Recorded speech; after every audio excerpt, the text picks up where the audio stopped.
Hello students, and this video will be discussing about general insurance. इससे पहले हमने life insurance के बारे में कर लिया, उसका रेवेन्यू काउंट कर लिया है, उसके इंपॉर्टेंट पॉइंट्स कर लिए, उसके दो टाइप्स के क्वेश्चन कर लिए, एक नेट प्रॉफिट का कर लिया है, एक क्लेम्स वाला कर लिया। ठीक है, अब जनरल इंश्योरेंस शुरू है। जनरल इंश्योरेंस क्या है? लाइफ इंश्योरेंस के अलावा कोई भी इंश्योरेंस करते हैं, मोटर की इंश्योरेंस है, फायर इंश्योरेंस है, मरीन इंश्योरेंस है, एक्सीडेंट इंश्योरेंस है, these are all under the general insurance. तो इसके रिलेटेड इंपॉर्टेंट पॉइंट्स हैं, अगेन हमें क्वेश्चन करने के लिए हेल्पफुल होंगे ये। फर्स्ट पॉइंट है, general insurance company may be doing more than one business. ठीक है, लाइफ इंश्योरेंस का करता है कि लाइफ इंश्योरेंस का ही बिजनेस होता है, लाइफ कॉर्पोरेशन कर रही है, हमारे LIC करती है। जनरल इंश्योरेंस में क्या होता है कि एक कंपनी बहुत सारी इंश्योरेंस, जैसे वो फायर की भी कर सकती है, मरीन की भी कर सकती है, एक्सीडेंट की भी कर सकती है, मोटर व्हीकल की भी ले सकती है। सो वो नंबर ऑफ इंश्योरेंस बिजनेस में होती है। So for each type of business हमारा सेपरेट रेवेन्यू अकाउंट बनेगा। अगर फायर का है, फायर का अलग बनेगा, मरीन है, मरीन का अलग बनेगा। ठीक है, उसके बाद कॉमन जो एक्सपेंस होंगे, देखो कुछ जैसे हमारे पास दो बिजनेस हैं, फायर का एंड मरीन का। ठीक है, कुछ एक्सपेंसेस बिल्कुल क्लियर हैं, कुछ इनकम बिल्कुल क्लियर है कि वो फायर की ही है, मरीन की ही है। ठीक है, उसके बाद लेकिन कुछ एक्सपेंस हैं वो भी क्लियर है, ये फायर के ही है और ये मरीन के, but there are some expenses, some incomes which are of common. ठीक है, जैसे हमें दे दिया कि profit on sale of investment दे दिया हमें, बट हमें बताया नहीं वो फायर का है मरीन का, बिकॉज वो कॉमन बिजनेस है, उसने इकट्ठा पैसा कहीं इन्वेस्ट किया है, उसने ये नहीं देखा कि इतना फायर में से इन्वेस्ट किया, इतना मरीन में से किया, उसने इकट्ठा जो पैसा है वो इन्वेस्ट कर दिया। तो उसको हम रेवेन्यू अकाउंट में डिस्क्लोज नहीं कर सकते, क्योंकि रेवेन्यू अकाउंट फायर का अलग बनेगा और मरीन का अलग बनेगा। सो इन दैट केस हमें प्रॉफिट एंड लॉस अकाउंट बनाना है। ठीक है, so what I am saying कि अगर एक ही टाइप ऑफ इंश्योरेंस बिजनेस है तो हमें प्रॉफिट एंड लॉस अकाउंट बनाने की ज़रूरत नहीं है।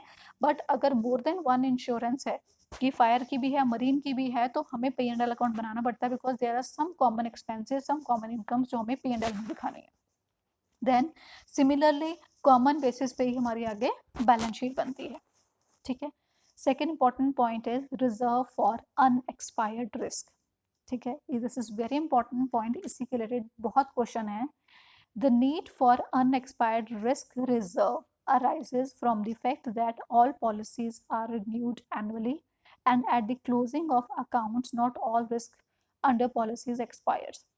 ठीक है, कि मैंने आज इंश्योरेंस करवाई है सपोज 1 जुलाई को अपने व्हीकल की। ठीक है, जो कब एक्सपायर होगी? 30 जून ऑफ नेक्स्ट ईयर 2021 में वो एक्सपायर होगी। फिर उसके बाद एक पर्सन है, उसने अपनी इंश्योरेंस करवाई है 1 नवंबर 2020 में, तो उसकी एक्सपायर होएगी वो 30 अक्टूबर 2021 में, 31 को। ठीक है, सो मतलब कि लेकिन जो मेरे अकाउंट्स क्लोज हो रहे हैं, सपोज करो वो 31 दिसंबर को क्लोज हो रहे हैं। ठीक है, तो अब इस टाइम पीरियड के बाद भी हमें कुछ मिलना नहीं है 30 जून तक, we will not receive any amount, क्योंकि अमाउंट हमें कब मिल चुकी है? 1 जुलाई को, जब मैंने पॉलिसी ली तभी मैंने इंश्योरेंस करवाई, तब मैंने अमाउंट पे कर दी। ठीक है, लेकिन वो मैंने कब तक के लिए पे किया? 30 जून तक, कि मुझे 30 जून तक अगर मेरे व्हीकल को कुछ भी होता है, थोड़ा बहुत ही लगती है, कुछ लॉस होता है, तो वो कंपनी ने पे करना है। तो कंपनी ने अकाउंट्स क्लोज करने हैं 31 दिसंबर को, लेकिन तब तक कुछ भी ऐसी इवेंट्स नहीं अकर हुआ, तो वो सारा पैसा कंपनी के पास पड़ा है। लेकिन देयर आर चांसेस कि जो नेक्स्ट 30 जून तक 6 मंथ्स हमारे, उसमें उसका कोई इवेंट अकर हो जाए, मतलब कोई रिस्क के चांसेस हैं कि हमें पैसा देना पड़ सकता है। जो पैसा मैंने पिछले साल रिसीव किया है वो मुझे अगले साल देना पड़ सकता है, रिस्क आ सकता है, क्योंकि अभी मेरे 6 मंथ पिछले साल के हैं और 6 मंथ नेक्स्ट ईयर के हैं। ठीक है, तो इसके लिए हम टर्म यूज करते हैं अनएक्सपायर्ड रिस्क। जैसे हम अनएक्सपायर्ड डिस्काउंट पढ़ते आ रहे हैं बिल्स डिस्काउंटेड में, कि डिस्काउंट पहले रिसीव कर लिया। ठीक है, मतलब डिस्काउंट की इनकम हमें कब मिलनी है? बाद में मिलनी है। तो जो टाइम पीरियड पहले था, अकाउंटिंग पीरियड में आता था, वो एक्सपायर्ड लेता था, लेकिन जो बाद वाला होता था अनएक्सपायर्ड डिस्काउंट रिबेट, हम उसको फॉरवर्ड करते थे फ्यूचर के लिए। तो इसमें ये क्या करते हैं, दे क्रिएट ए रिजर्व, वो रिजर्व बनाते हैं कि हाँ हमें चांसेस हैं कि शायद इसका लॉस हो जाए इन दी नेक्स्ट ईयर, क्योंकि पॉलिसी का पैसा मिल चुका है और हमारे अकाउंट्स भी क्लोज हो रहे हैं, लेकिन उसके चांसेस हैं अभी रिस्क होने के नेक्स्ट 6 मंथ्स तक। तो उसके लिए हम क्या करते हैं? रिजर्व क्रिएट करते हैं फॉर अनएक्सपायर्ड रिस्क। ठीक है, मैं दोबारा बोल रही हूँ, अनएक्सपायर्ड रिस्क मतलब कि मेरे पॉलिसी 1 जुलाई को ली, पॉलिसी 1 ईयर की होती है, मेरी 30 जून तक कवर कर रहा है, मतलब 30 जून तक मुझे कुछ भी लॉस हो रहा है मेरे स्कूटर को तो वो कंपनी पे करेगी।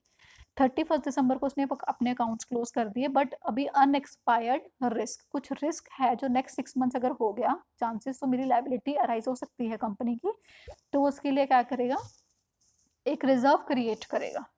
ठीक है, सो उसको हम कहते हैं रिजर्व फॉर अनएक्सपायर्ड रिस्क।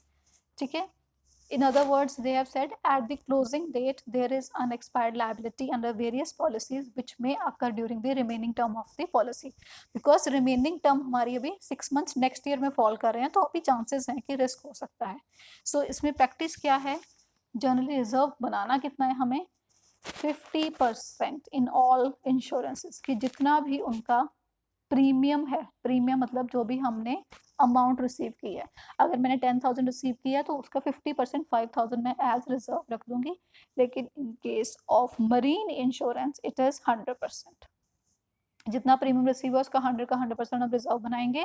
उसके अलावा fire insurance, accident insurance, motor vehicle insurance, कोई भी इंश्योरेंस है उन सबका 50% है, लेकिन सिर्फ मरीन इंश्योरेंस का हमने 100% बनाना है, बस ये आपको लर्न करना पड़ेगा।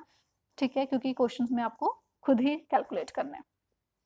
ठीक है, मैंने एग्जांपल लिया है इसमें, देखो शेड्यूल 1 में हमारा प्रीमियम अर्न होता है, प्रीमियम रिजर्व जो भी प्रीमियम हमारा आया लेस री इंश्योरेंस, कोई भी री इंश्योरेंस का प्रीमियम है उसमें से माइनस करेंगे हम, उसके बाद अनएक्सपायर्ड रिस्क रिजर्व कैलकुलेट करेंगे उस ईयर का, उसका 50%।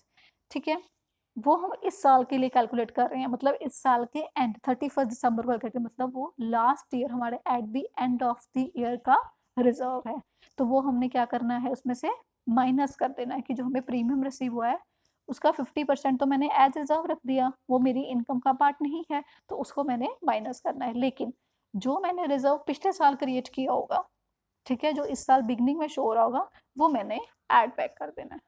ठीक है, तो क्या ध्यान रखना है कि जो अनएक्सपेक्टेड रिस्क है, जो प्रीवियस ईयर का हम पॉपअप कर रहे हैं, वो मैंने ऐड बैक कर देना, बिकॉज वो इस साल हमें नहीं चाहिए क्योंकि उसका टाइम पीरियड खत्म हो गया है। जो इस साल प्रीमियम आया है उसका 50% क्रिएट करके उसको टोटल प्रीमियम रिसीव में से माइनस करना है, वो मेरा इस साल का प्रीमियम रिजर्व है। उसके बाद इसके अलावा हमें एक एडिशनल रिजर्व भी दिया होता है कुछ क्वेश्चंस में, सो वो अकॉर्डिंगली मेंशन होता है कि कितना एडिशनल रिजर्व क्रिएट करना है, कितना पुराना पड़ा है, वो सारा आपको क्वेश्चन में जिस तरह लिखा होगा हमने वैसे वैसे करना है। So they can be one reserve, main reserve, उसके बाद एडिशनल रिजर्व होता है। Then third main point is a combined balance sheet is also prepared, वो मैं आपको बता चुकी हूँ। फोर्थ पॉइंट है claims paid must include all expenses related to the claims, ये मैंने पिछले आपको करवाया था लाइफ इंश्योरेंस में कि क्लेम्स जब पे कर रहे हैं उसके सेटलमेंट के लिए जो भी हमारे एक्सपेंस लगते हैं वो सारे क्लेम्स के अंडर आते हैं, नॉट अंडर ऑपरेटिंग एक्सपेंसेस। ठीक है, थैंक यू।